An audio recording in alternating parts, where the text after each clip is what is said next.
I think that, yes, it was a grossly unethical experiment because you are playing with an entire country, the psychology of an entire country without their consent or awareness. And not only are you playing with the psychology of an entire nation, you're playing with the psychology of an entire nation in the context of the democratic process.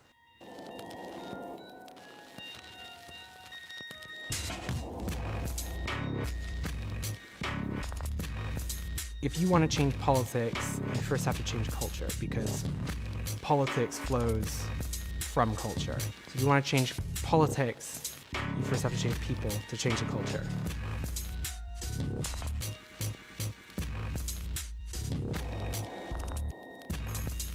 Yeah, so we would know what kinds of messaging you would be susceptible to, including the framing of it, the topics, the content, the tone, whether it's scary or not, that kind of thing. So what you would be susceptible to and where you're going to consume that. And then how many times do we need to touch you with that in order to change how you think about something.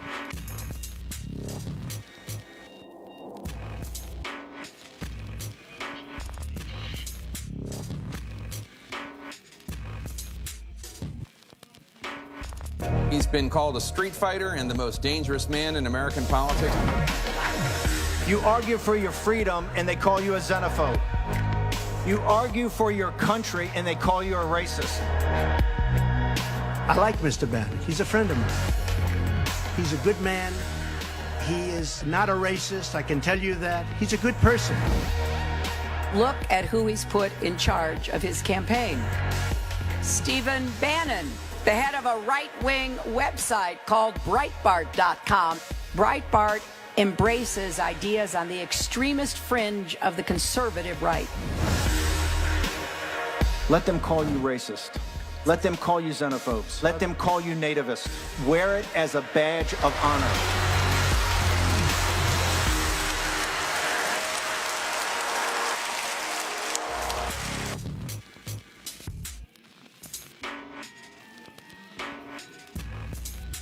Collecting data on people and you're profiling them, that gives you more insight that you can use to know how to segment the population, to give them messaging about issues that they care about, and language and imagery that they're likely to engage with. And we use that in America, and we use that in Africa.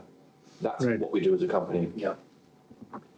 We've done it in Mexico, we've done it in Malaysia, we're now moving into Brazil.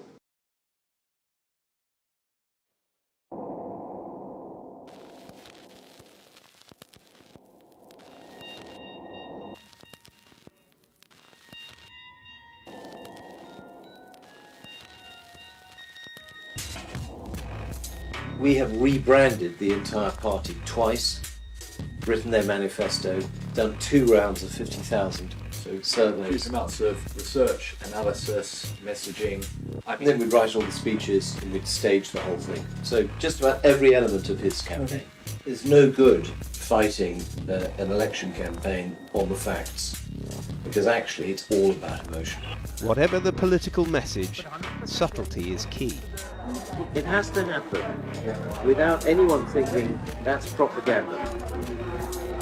Because the moment you think that's propaganda, the next question is, who's put that out? Yes.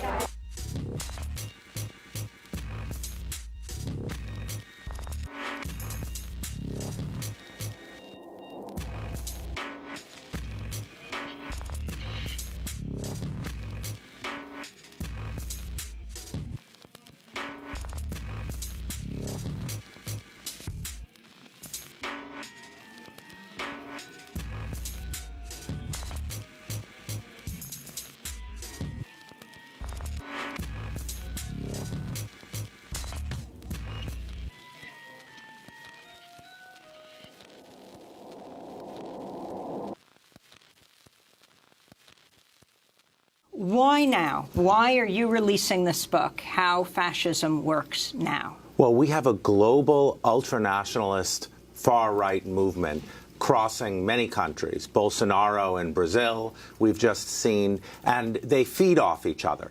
So I think right now it's very important to make people aware of the features of fascism. The 10 pillars of fascism, what are they?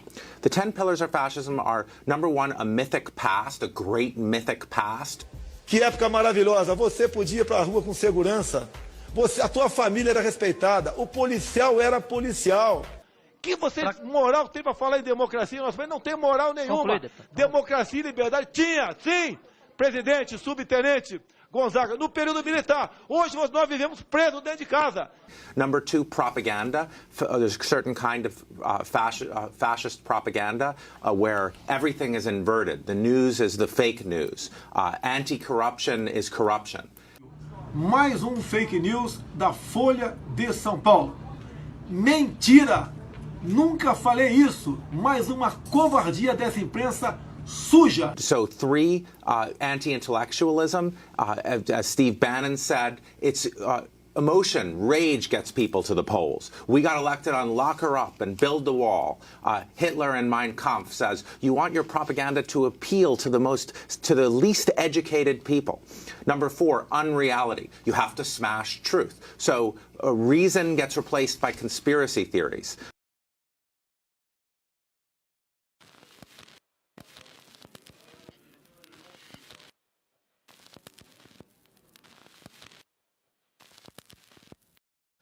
Hierarchy. In fascist politics, the dominant group is better than everyone else. They were like the loyal, the great people in the past who deserve respect just for being them. Victimhood. In fascism, the dominant group are the greatest victims. The men are the greatest victims of encroaching feminism. Whites are the greatest victims of blacks. Law and order. What are they victims of? They're victims of the outgroup, who are criminals. What kind of criminals are there? They're rapists. The outgroup is lazy. They're not just criminals, they're lazy. Só aí, nós temos praticamente quarto da população brasileira vivendo às custas de quem trabalha. Alguém já viu um japonês pedindo esmola por aí? Parem de querer viver essa minoria nas tetas de quem trabalha. Se eu chegar lá, não vai ter dinheiro para ONG. Esses inúteis vão ter que trabalhar. Não vai ter 1 centímetro demarcado para reserva indígena ou para quilombola. Reality is, of course, the greatest threat to fascism, because fascism is based on power and reality is a way. Just remember, what you're seeing and what you're reading is not what's happening. Eu incomodo que minha arma é a verdade.